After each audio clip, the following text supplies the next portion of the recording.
Hello students, welcome to my channel. आज मैं आप सभी को चैप्टर नंबर 3 मैट्रिसेस का एग्जांपल नंबर 5 करवाने जा रही हूँ। हमें दिया है find the values of A, B, C and D from the following equation. तो हमें ये दो मैट्रिसेस दी हुई हैं। इन दोनों मैट्रिसेस के बीच में देखिए इक्वल का साइन दिया हुआ है, ठीक है, यानी कि ये दोनों मैट्रिसेस एक दूसरे के इक्वल दी हुई हैं, ठीक है। तो अगर दो मैट्रिसेस एक दूसरे के इक्वल होती हैं तो उनके जो करस्पॉन्डिंग एलिमेंट्स होते हैं ना, वो भी एक दूसरे के इक्वल होते हैं, ठीक है। तो यहाँ पर हम क्या करेंगे, इनके करस्पॉन्डिंग एलिमेंट्स को कंपेयर करके हम इन सभी का वैल्यूज जो है वो फाइंड आउट करेंगे, ठीक है। तो ये दो मैट्रिसेस दी हैं, ये इक्वल दी है ना हमें। तो यहाँ पर सबसे पहले लिख लीजिए as the given matrices are equal therefore their corresponding elements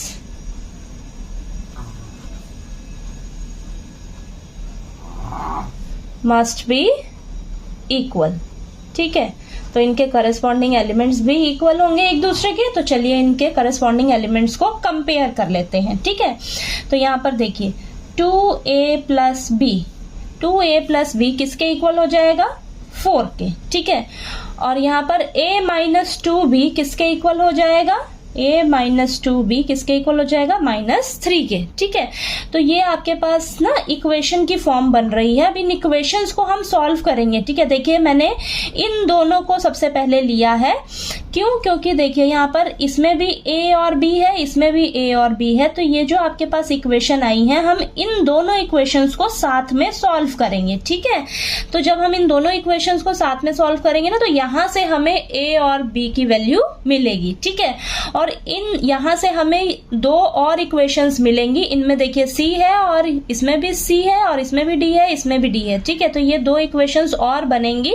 तो जब हम इन्हें सॉल्व करेंगे तो यहाँ से हमें c और d का वैल्यू मिल जाएगा, ठीक है। तो चलिए सबसे पहले हम इन दोनों इक्वेशंस को सॉल्व कर लेते हैं, ठीक। तो यहाँ से देखिए अब हम क्या करेंगे, इन दोनों इक्वेशंस को सॉल्व करना है हमें। तो यहाँ पर देखिए यहाँ पर सिर्फ b है और यहाँ पर 2b है, ठीक है। और ये प्लस में है, ये माइनस में है, ठीक है। तो अगर मुझे यहाँ भी 2b मिल जाए तो ये आपस में कैंसल हो जाएंगे, ठीक। तो हम क्या करेंगे, लिखेंगे यहाँ पर मल्टीप्लाई इक्वेशन फर्स्ट बाय 2। तो हम क्या करेंगे, फर्स्ट इक्वेशन को ना 2 से मल्टीप्लाई कर देंगे, ठीक है। तो पूरी फर्स्ट इक्वेशन को हम 2 से जब मल्टीप्लाई करेंगे तो हमारे पास क्या आएगा, 4a plus 2b is equal to 8, हमें ये मिलेगा, ठीक है। तो हमारे पास जो फर्स्ट इक्वेशन थी ना, वो हमारे पास क्या बन गई, 4a plus 2b is equal to 8। तो अब हम इस इक्वेशन को और इस इक्वेशन को सॉल्व करेंगे, ठीक है। क्या करिए आप, देखिए ये इक्वेशन नई निकल कर आई है, फर्स्ट इक्वेशन हमारी ये बन गई, ठीक है। तो अब सेकंड इक्वेशन क्या है आपके पास, a minus 2b is equal to -3, ठीक है। तो इन्हें सॉल्व करिए। देखिए ये प्लस का 2b है, ये माइनस का 2b है, आपस में कैंसल हो जाएंगे। कैंसल होके हमारे पास क्या बचेगा, यहाँ पर 5a इज इक्वल टू 5, ठीक है। तो यहाँ से देखिए आपके पास a की वैल्यू क्या आएगी, 5 मल्टीप्लाई में इधर आकर डिवाइड में हो जाएगा। तो ये आपस में कैंसिल होके 1 आएगा, यानी कि आपके पास a की वैल्यू कितनी निकल कर आई, 1 निकल कर आई है, ठीक है। अब आप क्या करिए, a की वैल्यू जो आपके पास 1 आई है, आप किसी भी इक्वेशन में रखकर b की वैल्यू निकाल लीजिए, ठीक है। तो यहाँ पर मैं क्या कर रही हूँ, लिखिए आप put the value of a is equal to 1 in equation, first equation में रखने जा रही हूं मैं। तो लिखिए 2a plus b is equal to 4, ठीक है। तो यहाँ पर आ जाएगा 2 into 1 plus b is equal to 4। Then यहाँ पर 2 plus b is equal to 4, then b is equal to 4 minus 2 आ जाएगा आपके पास 2, यानी कि आपके पास b की वैल्यू कितनी निकल कर आ गई, 2 निकल कर आ गई, ठीक है। देखिए ये मैंने सॉल्व किया तो यहाँ पर मेरे पास b की वैल्यू कितनी निकल कर आ गई है, 2 निकल कर आ गई, ठीक है। इतना समझ आया। तो इन दोनों इक्वेशन से मुझे a और b की वैल्यू जो है वो मिल गई, ठीक। अब चलिए नेक्स्ट एलिमेंट्स को कंपेयर करते हैं। देखिए 5c minus d, 5c minus d is equal to 11, ठीक है। और यहाँ से 4c plus 3d is equal to 24, ठीक है। अब इसे मान लीजिए आप थर्ड इक्वेशन और इसे मान लीजिए आप फोर्थ इक्वेशन। ठीक है, अब यहाँ से मैं देख रही हूँ, देखिए यहाँ पर प्लस का 3d है, अगर मुझे यहाँ पर 3d मिल जाता है तो ये आपस में कैंसिल हो जाएंगे। ठीक है, तो हम क्या करेंगे, लिखिए मल्टीप्लाई इक्वेशन थर्ड बाय 3।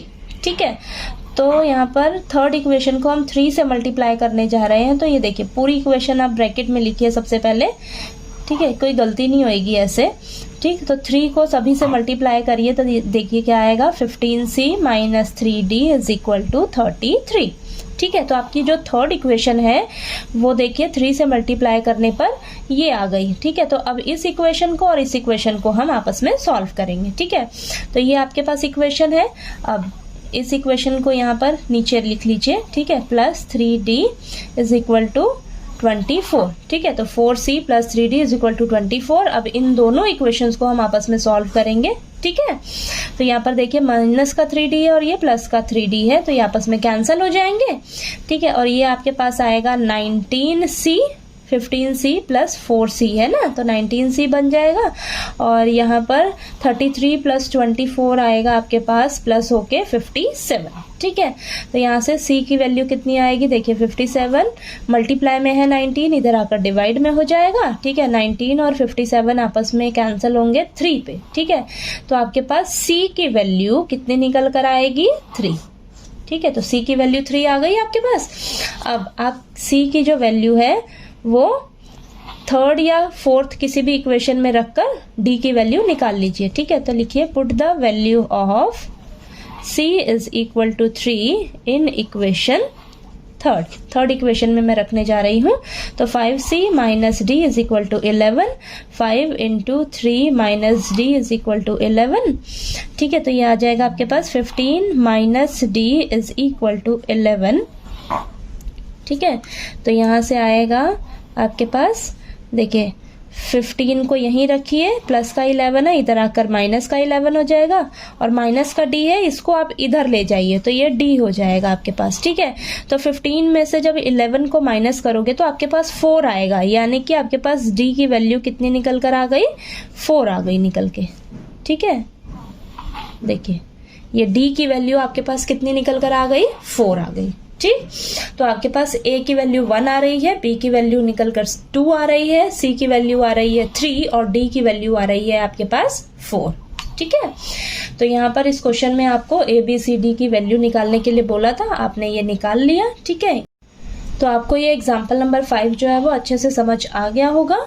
ठीक है, कहीं कोई डाउट आया आपको क्वेश्चन में तो प्लीज़ आप मेरे से पूछिएगा, और वीडियो अच्छा लगे तो प्लीज़ लाइक कीजिए, शेयर कीजिए और ज़्यादा से ज़्यादा सब्सक्राइब कीजिएगा मेरे चैनल को। Thank you so much.